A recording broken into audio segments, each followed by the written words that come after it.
Tingnan natin ito. Ang di magnasang makaalpas. Nasa tono ka. Pilipinas kong minumutya. Hey, good morning po sa 99.9% sa Puera, sa Luzon, sa Visayas, sa Mindanao, maging sa masulok na mundo. Tara na sa kilatisan na naman. Hukuman ang huling balwarte ng demokrasya. Tunay po yan at totoo pa. Lalo na siyempre ang kataas-taasang hukuman. Sa desisyon ng mga mahistado ba sinabi ko? Mahistrado, yan ha. Nagkakaalaman kung demokrasya nga ba o diktadorya na ang umiiral sa bayan. Sa usaping accountability ni VP Sara Duterte, malinaw. Malinaw para sa aking sentido komon na nag-astang mga diktador ang 13 Judas. Let's call a spade a spade. 13 Judas kasi malinaw na naghudas po sila sa ating mga soberanong mga mamamayang Pilipino.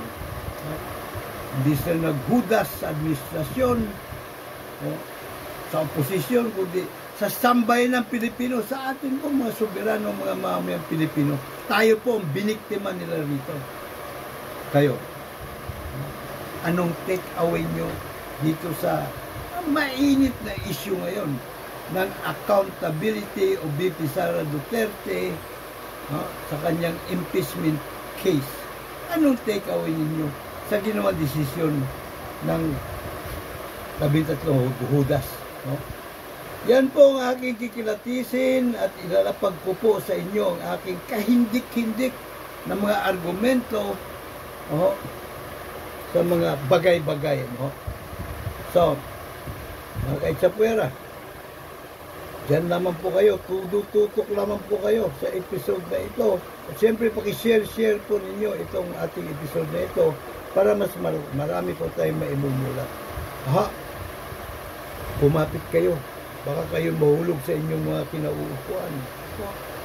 And so, Mr. Juror po, Dr. Sixto Kitkilatis Lagare, PhD, Public Administration, honoris causa ang inyong lingkod. Ako po ang founder at National President ng Philippine Trial by Jury Movement, na ating po chairman dyan, si General Renato P. Miranda, Brigadier General. Sorry. Major General Renato P. Miranda. Ang ating pong Secretary General ay ito pong si o General Secretary Attorney Melchor Magdamo. At siyempre sa ngalan ng buong pwersa ng Team Juror, ako may bumabati sa inyo ng harinawa.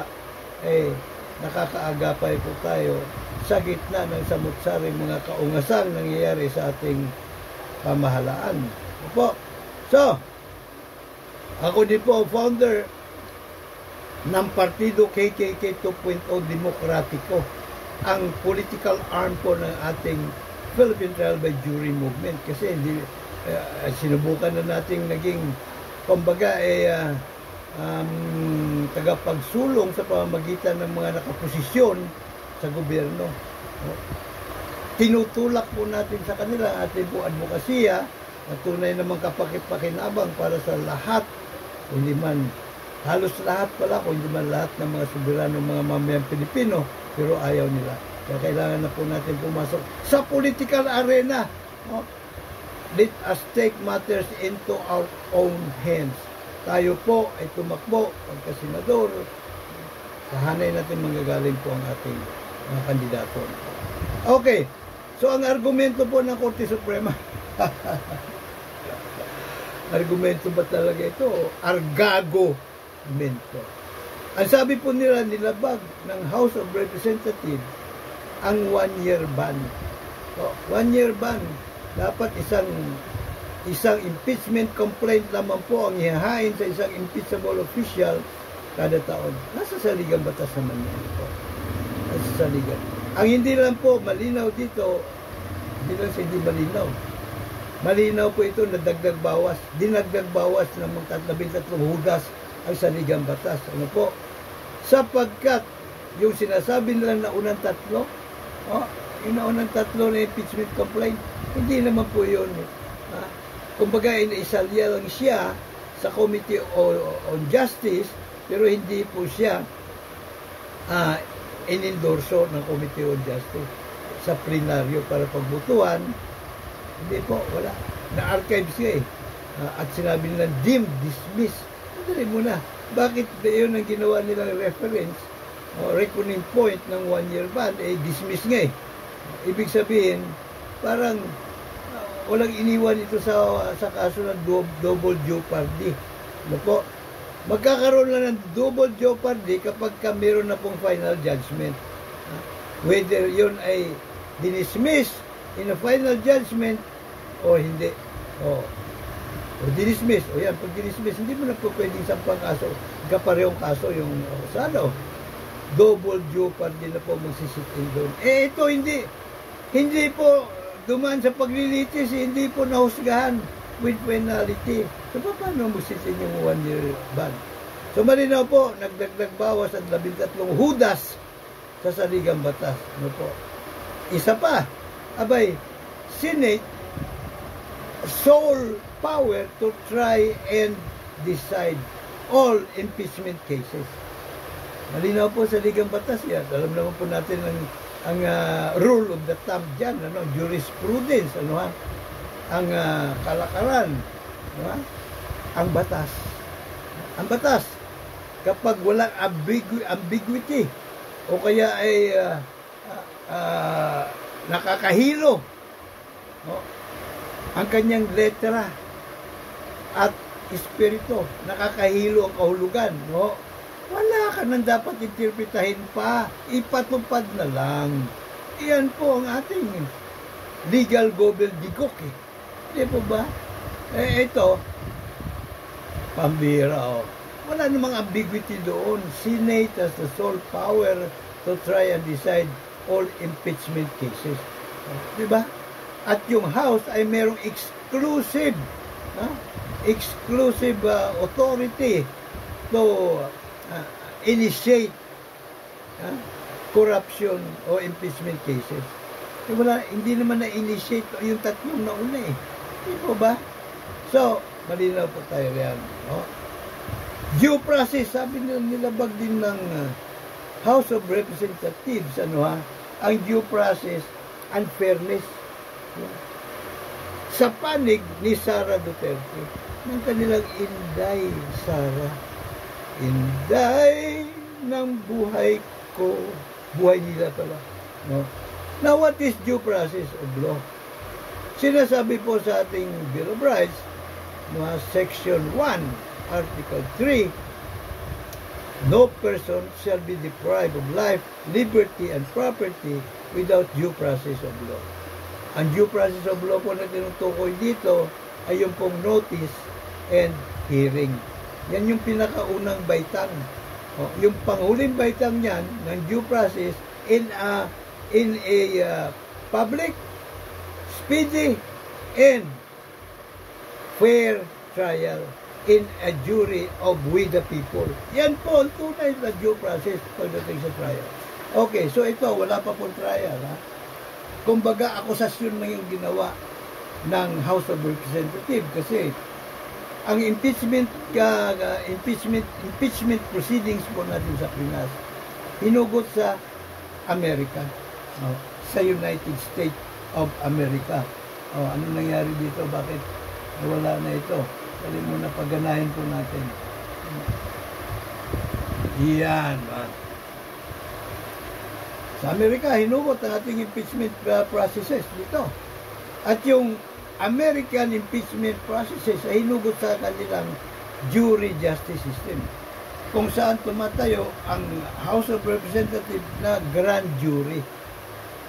Sila po ang magtatakda ng akusasyon o sakdal. Sa madaling salita, wala pong mangyayaring impeachment kung wala pong akusasyon o sakdal na nagmumula sa House of Representatives bilang grand jury.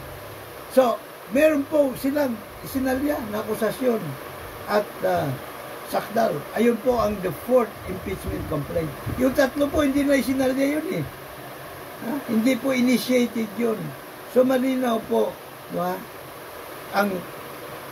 dapat alam natin ang pinaghugutan para alam natin kung paano ito huhusgahan. Tama po ba? Now, sa kabilang banda, on the other side of the mountain, deprivation of life, liberty, and property. Ang tinutukoy po rito ng 13 hudas na siya pong argumento nila na nilabag daw ang due process ni Sara Duterte. Nandali muna. Dito sa ginawang impeachment complaint, inihain ng Kamara na impeachment complaint, pinagkaitan ba ng buhay si Sara Duterte? Nagurguriok ba siya? Hindi naman na. Hindi siya pinagkaitan ng buhay. Katunayan, malayang-malaya po siya na gumagalaw-galaw. No? Dahil buhay na buhay pa siya. Liberty, kalayaan. Pinagkaitan ba siya ng kalayaan? Hindi rin. Hindi naman siya ikinulong. O sa mga imbornal o kung saan-saan kulungan. Wala. Di ba? Malayang-malaya siyang gumagala. Ngayon nga, nasa The Hague pa rin eh. Di ba? Siguro inihanda niya yung sarili niya pagka lumabas yung ICC warrant of arrest para wag na mahirapan ng ICC. Ando na siya, lumapit-lapit na siya roon. So hindi po pinagkaitan ng kalayaan si Inday nila Sara. Property.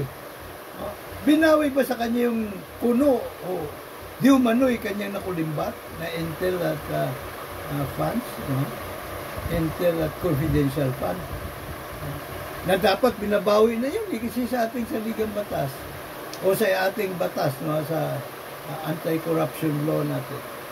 Kapag ang isang opisyal, no, nakikitaan ng kwarta, no, na kahindik-hindik at hindi niya kayang kitain sa pamamagitan ng mga legal niyang kita, yun po ay pinagpapalagay agad na kinurakot, no, at pwede na bawiin ng gobyerno yan sa kanya. May ganun ba? Walang binabawi sa kanya. Sa madaling salita, walang batayan po, no, sa lohika at sa batas itong sinasabi ng 13 hudas, no, na Sara D has been deprived of her due process of law, life, liberty, and the pursuit of happiness. Property. Wala pong pambira ba? Sa madaling salita, sila din po ay nagdagdag bawas sa saligang batas, which is against the law. Again, let us remind them na ito pong Senado ang may sole power to try and decide all cases of impeachment. Na po. Sa madaling salita, ito pong sinasabi ng 13 hudas na batayan, 1-year ban, due process of law. Pwede namang ihain ni Inday nila Sara sa impeachment court. At ang magdidesisyon kung ito ay kikilalanin, pagbibigyan o hindi, yun pong mga senator, jurors. Hindi po yung 13 hudas sa Supreme Court, sa Korte Suprema. Sapagkat ala po sila ni katiting na karapatan na manghimasok sa impeachment cases. And so, malinaw po na merong separation of powers sa 3 co-equal branches of government. Kung kaya, sa isang banda, nilinaw din ng mga pamamaraan kung paano po aamendan ang mga probiso sa saligang batas. At ang numero 1 na pamamaraan, alinsunod sa saligang batas mismo, na niratifika nating mga soberanong mga mamamayang Pilipino, Constitutional Convention. Magkaroon po ng halalan para sa mga delegado na bubuo ng CONCON na siya pong babalangkas ng mga karampatang pagbabago sa saligang batas. Ang pangalawa pong modality ay CONAS, Constituent Assembly.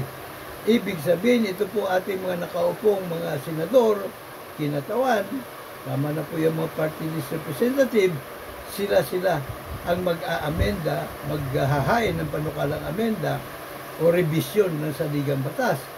Na po, kailangan 3/4 votes. 3/4 ba o 2/3? 2/3 yata kung hindi ako nagkakamali. Ang kailangan boto nila, voting separately ang Senado at saka yung House, no, para pumasa sa Kongreso ang panukala na constitutional amendment. Opo. Ang pangatlong modality ay People's Initiative. Mga mamamayan naman po ang maghahain direkta. Ito po yung direct democratic participation ng nating mga soberanong mga mamamayan. Isa sa mga direktang partisipasyon natin sa pamamahala. So, kailangan naman dito ay at least 3% po ng mga registered voter ang mag-endorso sa bawat congressional district. At sa kabuuan, kailangan umabot siya ng 12% ng mga total number na rehistradong botante. At yan po ay kikilatisin ng COMELEC kung hindi ba auspicious yung mga botante na nag-endorso. At pagkatapos niyan, yung tatlong pamamaraan na yan, dadaan po sa referendum. Pagka yan ay pumasa sa kanilang teritoryo, isasalihan sa COMELEC at ang COMELEC ay magtatatla ng referendum kung saan raratipikahan po natin ang naturang panukala, yes or no, at kapag bumoto ang 50% plus 1 sa ating hanay ng mga soberanong mga mamayan, pasado na po yung panukala. Kabahagi na siya ng saligang batas. Yan po ang mga pamamaraan ng pag-amenda sa saligang batas. Opo.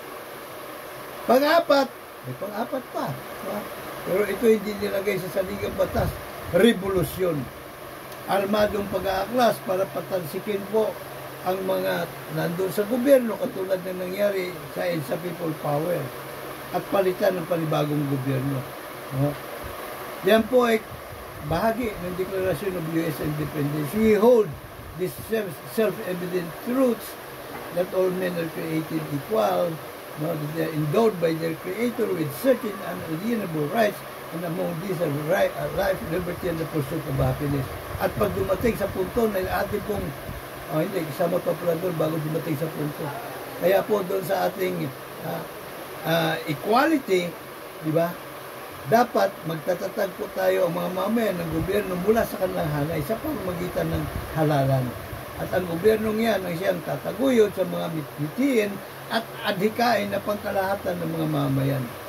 At pag dumating sa punto na yung gobyerno hindi na po, hindi na sumusunod, tumatalima doon sa kanilang mandato, obligasyon ng mamayan na baklasin ng buwakang gobyernong yan at muling palitan ng isang gobyerno kung saan sa pagpalagay ng mga mamamayan ay tataguyod ng kanilang mga mitiin at adhikain na makamtan ang makatarungan at makataong lipunan. Para lahat ng mga mamamayan ligtas,